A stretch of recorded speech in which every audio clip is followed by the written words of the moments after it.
बहुत समय पहले की बात है। रामपुर नामक एक गांव में राजेश नाम का एक सोनार रहता था। वो सिर्फ सोना ही नहीं बेचता था बल्कि सोने को गिरवी रखकर उसके बदले में पैसे दिया करता था। इसी गांव में गोपाल नाम का एक किसान भी रहता था। वो बहुत ही गरीब था। वो मेहनत मजदूरी करके अपना परिवार चलाया करता था।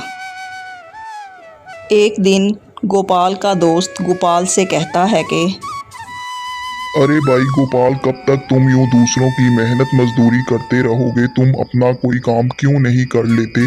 तुम शहर चले जाओ, वहां तुमको इसके ज्यादा पैसे मिलेंगे और तुम्हें इतनी मेहनत मुशक्कत भी नहीं करनी पड़ेगी। भाई, अपना काम करने के लिए पैसे भी तो चाहिए। मेरे पास इतने पैसे कहाँ हैं कि मैं अपना काम कर सकूं? तुम तो मेरे हालात जानते ही हो ना। गोपाल, तुम किसी से थोड़े बहुत पैसे उधार ले लो और उसकी जमीन खरीद कर उस पर खेती करना। जब तुम्हारी पैदावार अच्छी हो जाए तो तुम उसे पैसे वापस दे देना जिससे तुम लोगे। ये बात गोपाल को सही लगती है, मगर वो पैसे किससे उधार ले ये बात उसे समझ नहीं आ रही थी। इसलिए गोपाल अपनी पत्नी के गहने लेकर सोनार राजेश के पास जाता है। सेठ जी, मेरा नाम गोपाल है। मैंने सुना है कि आप सोना गिरवी रखकर पैसे देते हैं। मैं अपनी पत्नी के कुछ गहने लाया हूँ। अगर आप उसे गिरवी रखकर मुझे कुछ पैसे दे दें तो मैं अपनी ज़मीन खरीद कर उस पर खेती कर सकूँगा।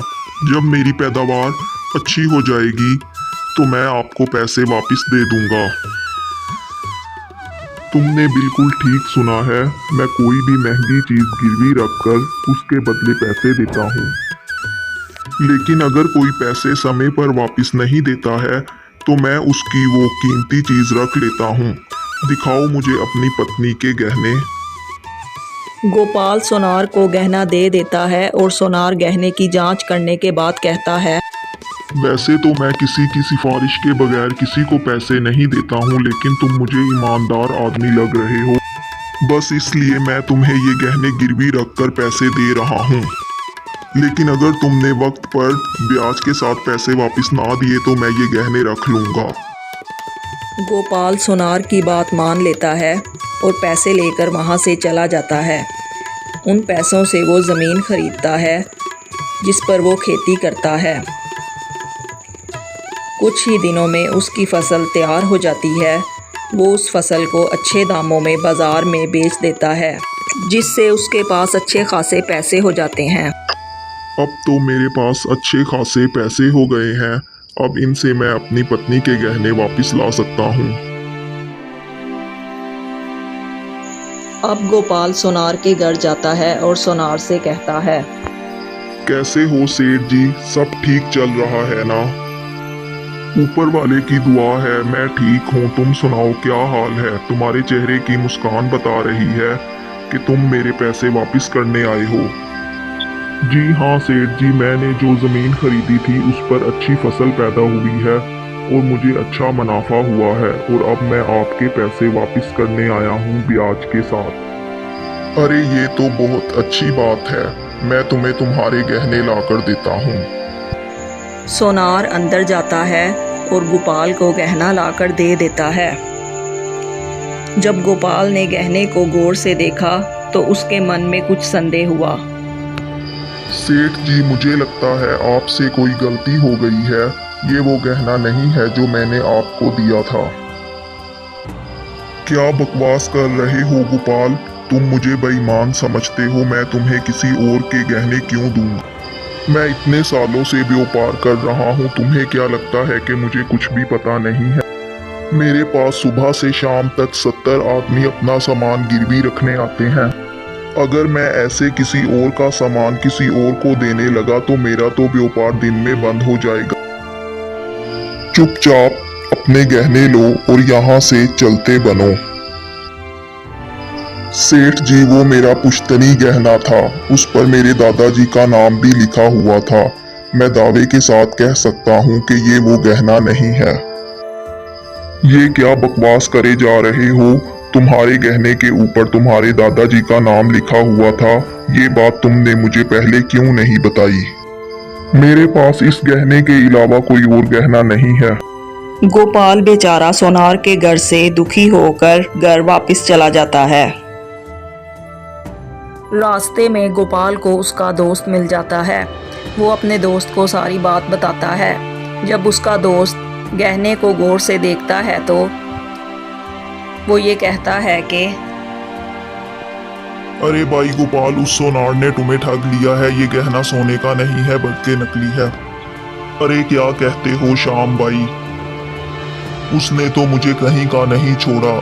इतनी मेहनत से खेती की थी, मैं तो बर्बाद हो गया। अब मैं कहाँ जाऊं?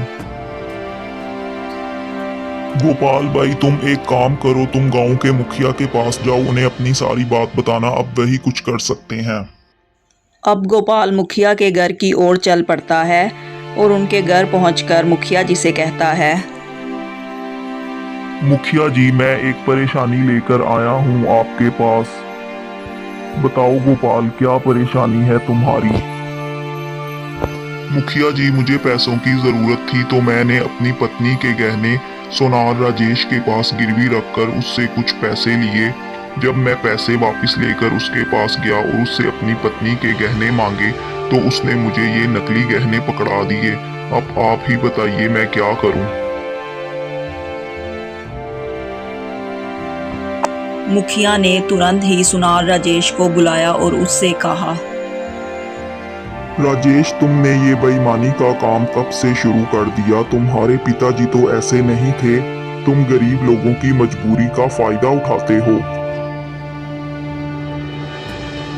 मुखिया जी, आप तो जानते ही हैं कि ये हमारा कितना पुराना काम है।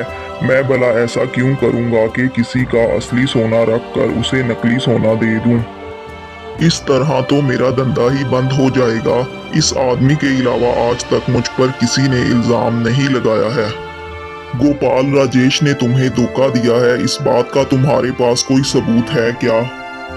मुखिया जी, जो मैंने गहना इनके पास गिरवी रखवाया था उस पर मेरे दादाजी का नाम लिखा था। जो इन्होंने मुझे वापस दिया उसके ऊपर कुछ भी नहीं लिखा हुआ। जब वो गहना मैंने अपने दोस्त को दिखाया तो उसने मुझे नकली बताया। अब आप ही बताइए, इसके अलावा मैं और क्या सबूत दूं?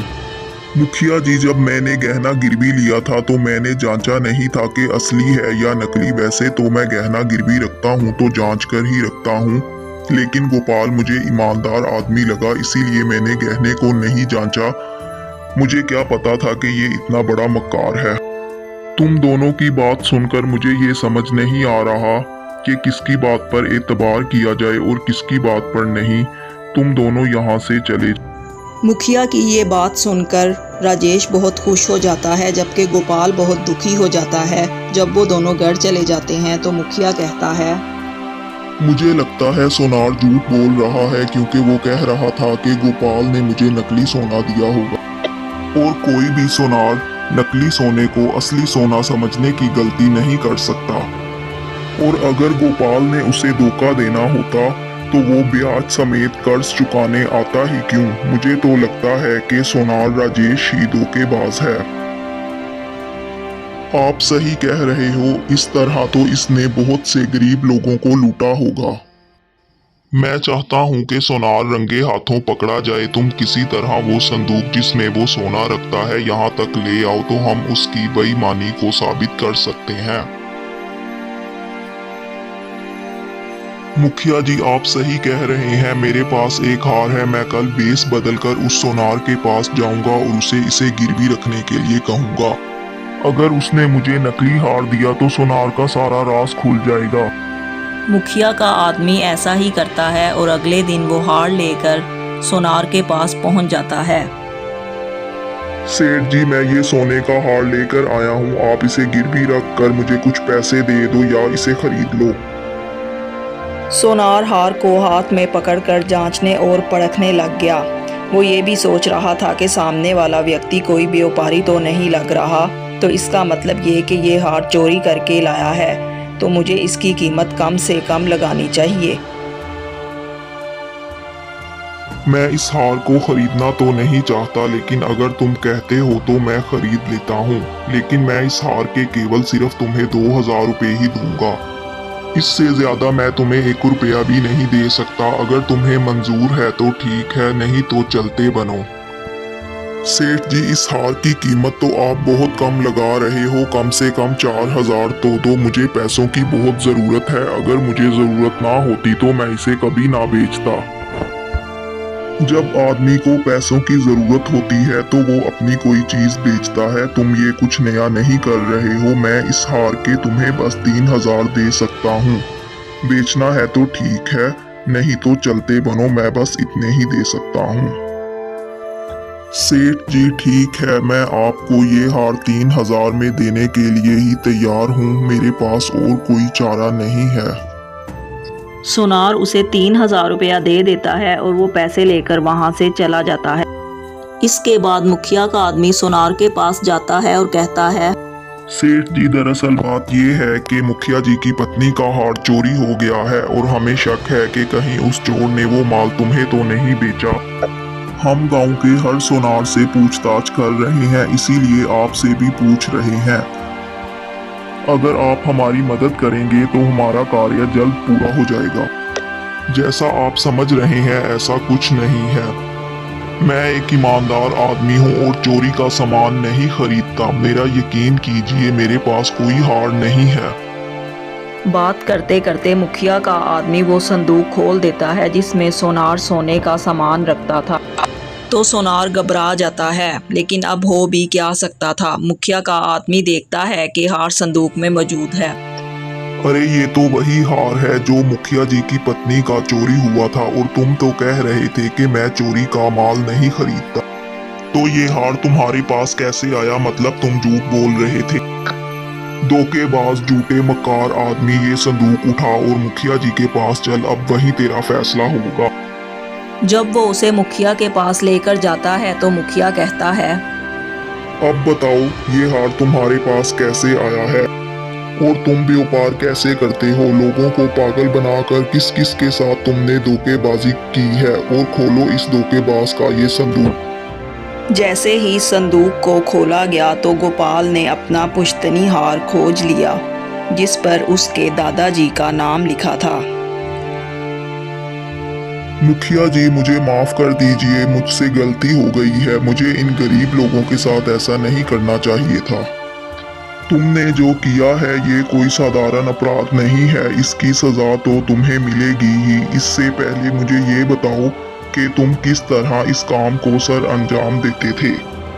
दरअसल बात यह है कि जो लोग मेरे पास गिरवी गहने रखवाते थे, मैं हूबहू वैसे ही नकली गहने बनवाकर उन्हें लौटा दिया करता था।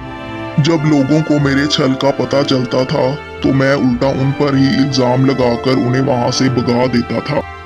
तुम्हें इसकी सजा तो जरूर मिलेगी, नहीं तो कल को कोई और भी ऐसा करेगा। ये लो अपना संदूक और यहाँ से चले जाओ। इस गांव में कभी भी आने की कोशिश मत करना। यहाँ से चले जाओ। इस तरह मुखिया गांव के लोगों को इंसाफ दिलाता है और वो बहुत खुश हो जाते हैं।